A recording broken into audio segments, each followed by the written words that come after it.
Hi hello welcome to మిత్ర. నేనైతే ఎన్నపూస ఎలా తీయాలో చూపిస్తాను, చూసేయండి.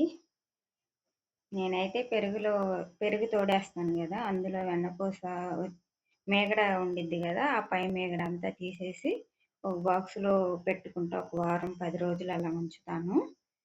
తర్వాత నేనైతే అందరూ ఒక్కొక్కరు లాగా చేస్తారు వెన్నపూస తీయటం. నేనైతే ఏం చేస్తానంటే మిక్సీలో వేస్తాను. మిక్సీలో వేసి వాటర్ కొంచెం వేసుకుంటాం, కొంచెం కొంచెం వేసుకోవాలి, లేకపోతే అంతా చిందిపోయిద్ది. కొంచెం కొంచెం వేసుకోండి. కొంచెం తగ్గింది అనుకుంటే మళ్ళా వేసుకోండి. అలా కొంచెం కొంచెం వేసుకుంటే మంచిది, లేకపోతే మిక్సీ అంతా చిందిపోయిద్ది, చిందిపోయి అంతా పాడైద్ది. అలా అలా వేసాక ఇంకో అలా రావాల.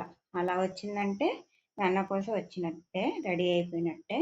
అది మనం తీసి కొంచెం వాటర్ ఉండి, ఇప్పుడు ఎండాకాలం కాబట్టి బయట వెచ్చగా వస్తున్నాయి, మంచినీళ్ళు కూడా వెచ్చగా ఉంటాయి కాబట్టి కూలింగ్ వాటర్ తీసుకొని ఒక గిన్నెలో పోసుకొని అలా ముద్దలు చేసుకొని అందులో వేసుకొని 2 సార్లు 3 సార్లు కడుక్కోండి. మంచిగా అలా కడిగాక ఇంకా పొయ్యి మీద పెట్టుకోవాలి. చూడండి, నాకు అంత వచ్చింది. నేను ఒక చిన్న బాక్స్ చూశారు కదా, అంత బాక్స్లో తీసాను. ఎప్పుడు నేను అంత బాక్స్కే తీస్తాను అనమాట. ఆ బాక్స్ తీస్తే ఇంకా అలా చిన్న చిన్న ముద్దలు 4 వచ్చినాయి.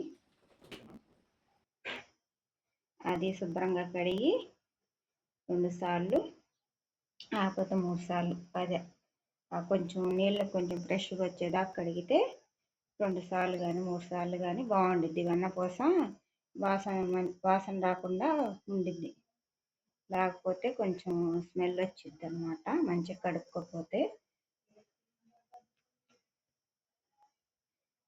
నేను